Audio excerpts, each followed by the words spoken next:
Ukraine युद्ध पर बहुत बड़ी खबर सामने आ रही है। यूक्रेन की सेना पूरी ताकत के साथ काउंटर अटैक में लगी है। यूक्रेन ने दावा यह किया है कि उसने अब कई इलाकों पर कब्जे की रणनीति अपना ली है। इसके साथ ही रूस की सेना का कब्जा भी लगातार जारी है। जापोरिजिया के पास एक इलाका है जहां पर कब्जा किया गया है। इसके साथ ही जापोरिजिया इलाके में मिली जीत को यूक्रेन बहुत बड़ी जीत करार दे रहा है। जापोरिजिया इलाके में यूक्रेन को मिली जीत इसलिए भी ज्यादा बड़ी हो जाती है क्योंकि जापोरिजिया में यूरोप का सबसे बड़ा न्यूक्लियर पावर प्लांट है और इस न्यूक्लियर पावर प्लांट पर रूस का कब्जा है। वहीं रूस ने बेलारूस में परमाणु हथियार उतार दिया है। वहीं नाटो रूस के परमाणु युद्ध के काट खोजने में लगा हुआ है।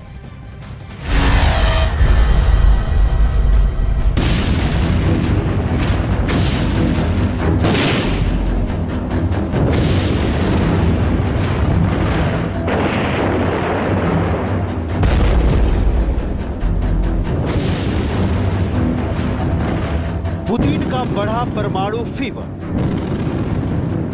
नेटो कैंप में फैला फियर।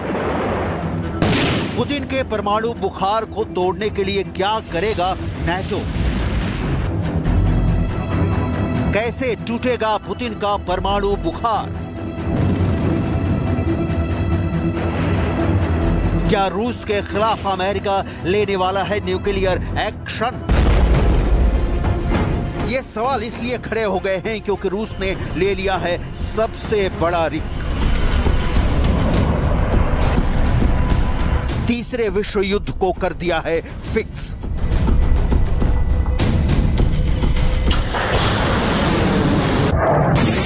तैयारी देख पेंटागन हुआ परेशान, ब्रिटेन हुआ हैरान।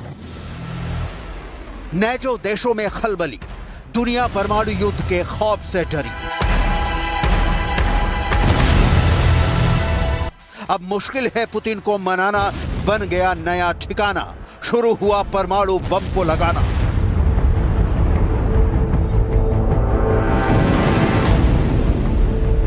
बेलारूस पहुंच गया एटम बम। परमाणु बम के नए सेंटर से नेटो हुआ बेदम।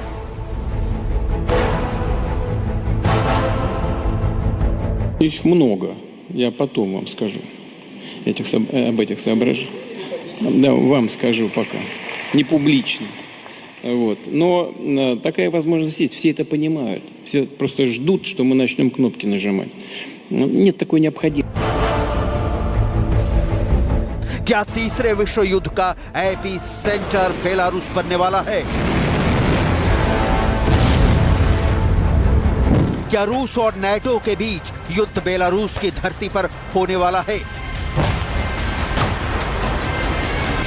क्या महीनों से परमाणु हथियारों की धमकी देते आ रहे पुतिन अब वाकई उन्हें चलाने के मूड में लग रहे हैं? रूस ने यूक्रेन के उत्तर में बेलारूस में परमाणु हथियार उतार दिया है।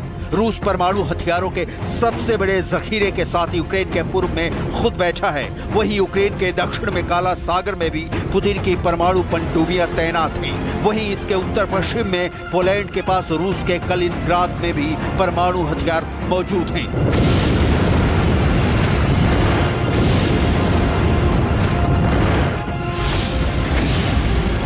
1991 में सोवियत संघ के पतन के बाद ऐसा पहली बार हुआ है जब रूस का परमाणु बम रूस से बाहर पहुंचा है। ऐसा पहली बार है जब दुनिया भर में सबसे अधिक परमाणु बम रखने वाले देश ने अपने बॉर्डर के बाहर परमाणु हथियारों की तैनाती की है।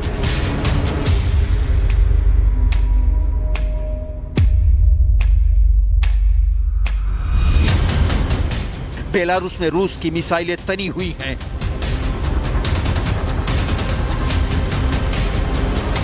बेलारूस में रूस के लड़ाकू विमान गरज रहे हैं।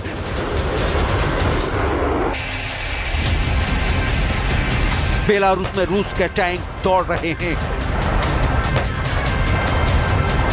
बेलारूस में रूस के सैनिक मोर्चा बनाकर डटे हुए हैं।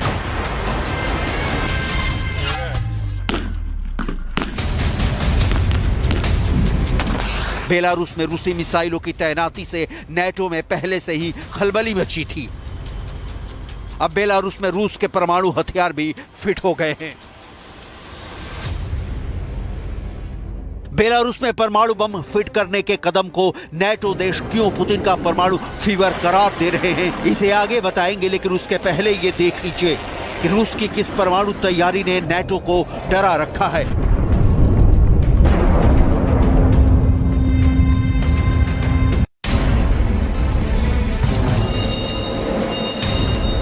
एक, दो,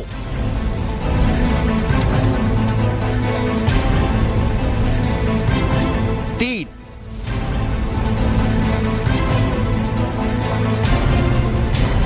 चार,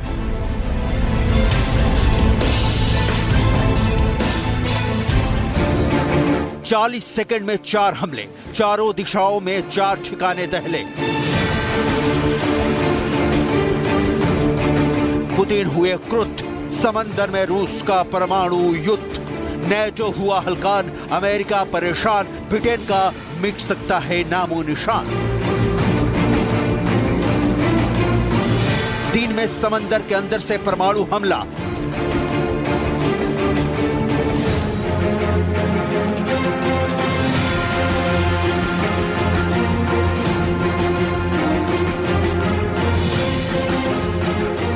रात के अंधेरे में समंदर से परमाणु हमला,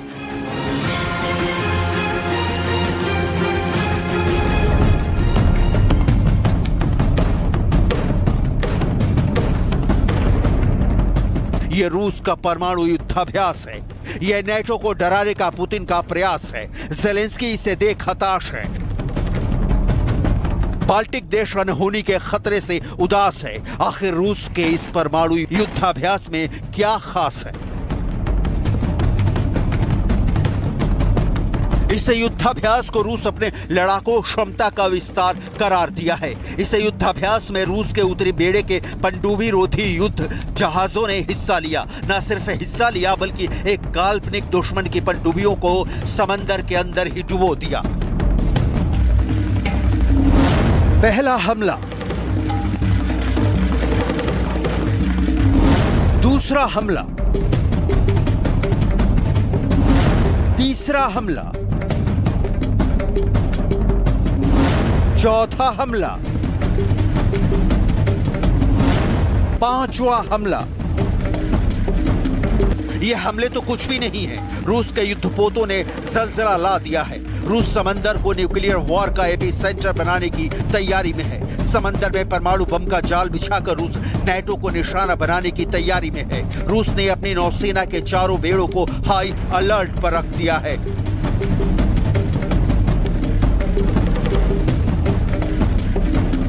रूस के चारों बेड़े के युद्धपोत मोर्चा पर डटे। हाई अलर्ट पर रूस की परमाणु पनडुब्बियां, समंदर में न्यूक्लियर बॉम्बर की गर्जना, समंदर के रास्ते परमाणु बम गिराने का अभ्यास।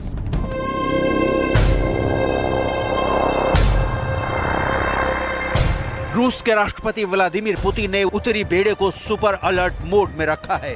पैसिफिक फ्लीट को सटीक परमाणु हमलों के लिए अपनी तैयारियों को परखने का काम सौंपा है। उत्तर और प्रशांत के बेड़े की मारक क्षमता को सोवियत दौर से ही जवाबी हमलों में मॉस्को के मुख्य हथियार के रूप में देखा गया है। इस बेड़े का इस्तेमाल रूस जवाबी हमले के लिए करता आया है। रूस की नौसेना काला सागर में यूक्रेन पर नजर गड़ाए हुए है। हाल ही में नेटो में शामिल हुए फिनलैंड के रास्ते आने वाले खतरों से निपटने के लिए रूस के युद्धपोत बाल्टिक सागर में डटे हुए हैं। नेटो की हरकतों का जवाब देने के लिए रूस ने अपनी नेवी को आर्कटिक सागर में भी उतार रखा है। रूस का प्रशांत बेड़ा भी रूस के पूर्वी किनारे पर प्रशांत महासागर में सुपर एक्टिव है। बड़ा सवाल है कि पूरब से लेकर पश्चिम तक और उत्तर से लेकर दक्षिण तक अपनी नौसेना को अलर्ट मोड में लाकर रूस क्या संदेश देना चाहता है। खासकर उत्तर में अपने युद्धपोतों से मिसाइल बरसाकर क्या रूस अमेरिका को चेतावनी देने की कोशिश में है। यही वजह है कि प्रशांत बेड़े के साथ साथ रूस का उत्तरी बेड़ा भी सुपर एक्टिव है। टैक्टिकल न्यूक्लियर हथियारों से लैस युद्धपोत और पनडुब्बियों को रूस ने आर्कटिक सागर और बाल्टिक सागर में एक साथ उतार दिया है। आर्कटिक सागर और बाल्टिक सागर में टैक्टिकल न्यूक्लियर हथियारों की मौजूदगी को नेटो देशों के लिए एक गंभीर खतरा बताया गया है। Denmark, Sweden, Finland, Estonia, Latvia, Lithuania, Poland और जर्मनी की सीमा बाल्टिक सागर से जुड़ी हुई है। वहीं आर्कटिक सागर में परमाणु हथियारों से लैस युद्धपोत और पनडुब्बियों से सीधा खतरा नॉर्वे, स्वीडन, फिनलैंड और अमेरिका तक को है। दावा किया गया है कि रूस की नौसेना ने अपने युद्धपोत एडमिरल गोर्शकोव को परमाणु हथियारों से लैस करके आर्कटिक सागर में उतार दिया है। दरअसल आर्कटिक क्षेत्र की जिम्मेदारी रूस के उत्तरी बेड़े के पास है। नॉर्वे की खुफिया एजेंसी का दावा है कि रूस ने परमाणु युद्ध के सीक्रेट प्लान को समंदर में आगे बढ़ा दिया है। नॉर्वे की इंटेलिजेंस सर्विस ने अपनी सालाना खुफिया रिपोर्ट में कहा है कि रूस की नौसेना के उत्तरी बेड़े में युद्धपोतों को टैक्टिकल न्यूक्लियर हथियारों से लैस किया गया है। रिपोर्ट में जहाजों पर लगाए गए परमाणु हथियारों के बारे में बताया गया है। रिपोर्ट में दावा किया गया है कि 30 साल में यह पहली बार है जब रूस का बेड़ा परमाणु हथियारों के साथ समंदर में उतरा है। अमेरिका और रूस की बरसों पुरानी जानी दुश्मनी को यूक्रेन युद्ध ने नई धार दे दी है।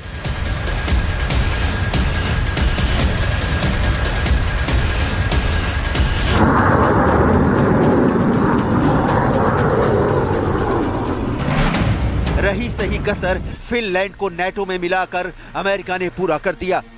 यही वजह है कि रूस ने आर्कटिक सागर के साथ साथ अमेरिका के वर्चस्व वाले प्रशांत महासागर में शक्ति प्रदर्शन पर उतर आया है। रूस के प्रशांत बेड़े में 46 युद्धपोत हैं। प्रशांत बेड़े में युद्धपोतों में एंटी सबमरीन मिसाइल शिप भी हैं और एम्फीबियस युद्धपोत भी। साथ ही साथ रूस के प्रशांत बेड़े में 24 से 26 पनडुब्बियां हैं।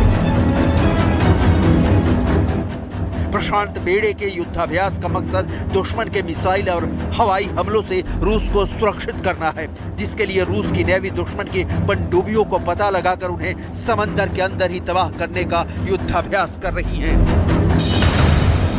फेडरेशन ऑफ अमेरिकन साइंटिस्ट की एक हालिया रिपोर्ट बताती है कि फिनलैंड के पास मौजूद कोला प्रायद्वीप में भी रूस ने पनडुब्बियों पर तैनात 350 परमाणु बम लगा रखे हैं। सभी परमाणु बम 150 किलोटन की ताकत के हैं, यानी कोला प्रायद्वीप में मौजूद रूस के एक परमाणु बम हिरोशिमा पर गिरे बम से 10 गुना अधिक शक्तिशाली है। फिनलैंड के नेटो में शामिल होने के बाद अब दावा किया जा रहा है कि पुतिन ने नेटो से भिड़ने की पूरी तैयारी कर ली है। कोला प्रायद्वीप में रूस ने बड़े पैमाने पर परमाणु हथियार जमा कर रखे हैं। कोला प्रायद्वीप का एक छोटा सा इलाका रूस की परमाणु मिसाइल से लैस सबमरीन का पावरफुल सेंटर है। यहीं से आर्कटिक की गश्त भी की जाती है।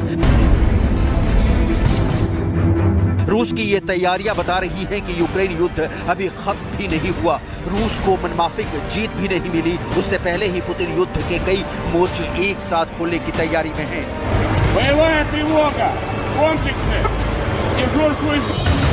रूस बेलारूस की सेना को इस्कंदर बैलिस्टिक मिसाइल की ट्रेनिंग दे चुका है। इस ट्रेनिंग का मतलब है कि बेलारूस के सैनिक पुतिन की परमाणु मिसाइल को फायर करना सीख गए हैं और अब रूस का परमाणु बम ही बेलारूस पहुंच गया है। अब ऐसे में ऑर्डर पुतिन का होगा या फिर बेलारूस के राष्ट्रपति अलेक्जेंडर लुकाशेंको का, ये बड़ा सवाल है। लेकिन अगर मिसाइल बेलारूस में है तो इस पर लुकाशेंको के ऑर्डर से कौन इनकार करेगा।